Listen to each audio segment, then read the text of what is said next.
Today, we're talking about something huge that's affecting millions of people. It's this intense pressure on experienced workers. You could say they're getting squeezed from two sides, one that's been around forever and one that's brand new. And it is completely reshaping careers. So let me just start with a question that it might hit a little too close to home. Have you ever had that feeling that your experience, all those years you've put in, is suddenly being undervalued? Or worse, that you're slowly being pushed out? If you felt that, let me tell you, the research is clear. You are absolutely not alone. In fact, check out this number from a recent AARP survey, a staggering 64%.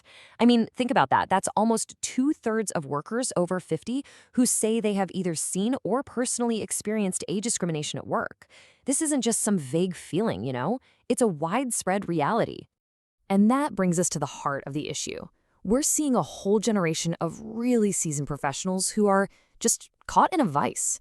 On one side, you've got these stubborn, old-school biases about age, and pressing in from the other side is this incredibly fast, disruptive force of artificial intelligence. That is the squeeze. So here's how we're going to break this all down. First, we'll look at this workforce in transition.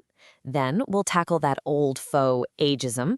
After that, we'll dive into the whole AI question. Then we'll get into the real-world impact of all this, and we'll wrap up with some actual strategies for the future.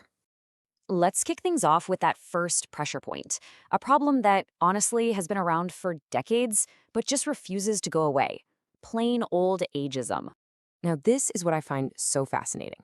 There's this huge disconnect. On the one hand, you have what managers say they want most in an employee, right? Quality work, being reliable, a great track record. But then you look at the top qualities they associate with older workers, and it's the exact same list. The data shows that experience delivers precisely what employers claim to want most. So what gives? Why the disconnect? Well, it usually comes down to these tired old myths. Let's just bust a few of them. The idea that older workers can't learn new tech. Reality check, people over 50 are the fastest growing group of internet users. Or how about that they cost more? Well, a study by Aetna found that replacing a worker actually costs an extra 93% of their first year's salary. So no, the facts just don't back up the bias.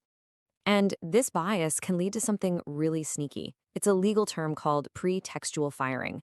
Basically, it's when a company gives you a reason for letting you go that sounds legitimate, we're restructuring or there are performance issues, but the real illegal reason is actually your age. So, how can you even spot something like that? Well, here are some major red flags. Look at who was laid off. Was it mostly older workers? Did you have glowing performance reviews right up until the end? Did anyone make comments about you being too expensive? These aren't just random coincidences. They can be pieces of a pattern of discrimination. Okay, so that's the old pressure. Now let's turn to the other side of the squeeze, the rise of artificial intelligence. Is this just another tool to push people out? Or could it actually be an opportunity? Research from the Urban Institute really shows that AI is a true double-edged sword. On one side, it absolutely feeds into those negative stereotypes about tech skills. But, and this is the exciting part, on the other side, it creates a massive opportunity. See, AI needs human oversight, it needs ethical guidance, and it needs critical thinking to make sense of what it's spitting out. And those are skills that come directly from years of real-world experience. And this quote just nails that point perfectly. The Urban Institute says that experienced workers will be essential in this new era. See, it's not about being able to code the AI yourself. It's about having the wisdom and the judgment to guide it. And that is a huge shift in how we need to think about value. So we've got these two immense pressures. But what's the actual cost? Let's bring this down to earth and look at the real-world impact this has on people's lives and on the economy. This AARP data really paints a clear picture of the human cost. We've talked about that 64% number, but look at the other figures. For the vast majority of workers over 50, ageism isn't some rare thing. It's just a common part of the workplace culture that they've seen with their own eyes or felt themselves.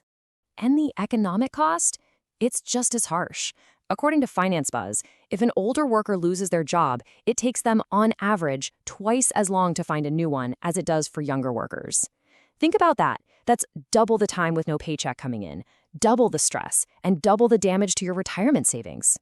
But listen, you are not powerless here. It is so important to know your rights. The Age Discrimination and Employment Act, the ADEA, it protects workers over 40. And if you get offered a severance package, federal law says you get time. You have to be given at least 21 days to look it over, and you even get a 7-day window to change your mind after you've signed. So don't let anyone rush you through these decisions. Okay, so understanding the problem is step one. But now let's switch gears and focus on how to actually release some of this pressure. What are the real strategies for individuals, for employers, and for policymakers to move forward? If you suspect you're facing discrimination, the most powerful thing you can do is document everything. Get the reason for your layoff in writing, save every single email, and maybe most importantly, document the pattern, who stayed and who was let go. Your own positive performance reviews can be your best evidence. For anyone navigating this tricky landscape, it might be time to take back control. Instead of trying to fit into a broken system, think about creating your own. You can become a consultant, start a small business, or pivot to a field you're actually passionate about. It's all about leveraging your experience on your own terms. Employers have a huge role to play here, and the really smart companies, they get this. They don't see older workers as a liability, they see them as a massive asset. And it doesn't have to be complicated. Simple things like giving people paid time to learn new AI tools or intentionally building teams with people from every generation, that stuff boosts loyalty, innovation, and, yeah, the bottom line. And finally, this needs a bigger, system-wide approach. Policymakers and educators can help bridge this gap by investing in digital skills training. And not just the basics, but those durable skills, like critical thinking, that actually make AI useful. Our public libraries and workforce centers could become hubs for this whole new kind of learning. So when you boil it all down, the key takeaway is this. Getting through this squeeze isn't just a matter of individual survival. It's about a much bigger shift. It's about creating a future where the wisdom of experience is combined with the power of technology, because that's where the real magic is going to happen. And that leaves us with one final big question to think about. As we race headfirst into this AI-driven future, a future that needs more judgment, more ethics, more context than ever before, what is the true cost, not just to individuals, but to all of us, of leaving decades of priceless human experience on the sidelines? That's something worth considering. Thanks for joining me.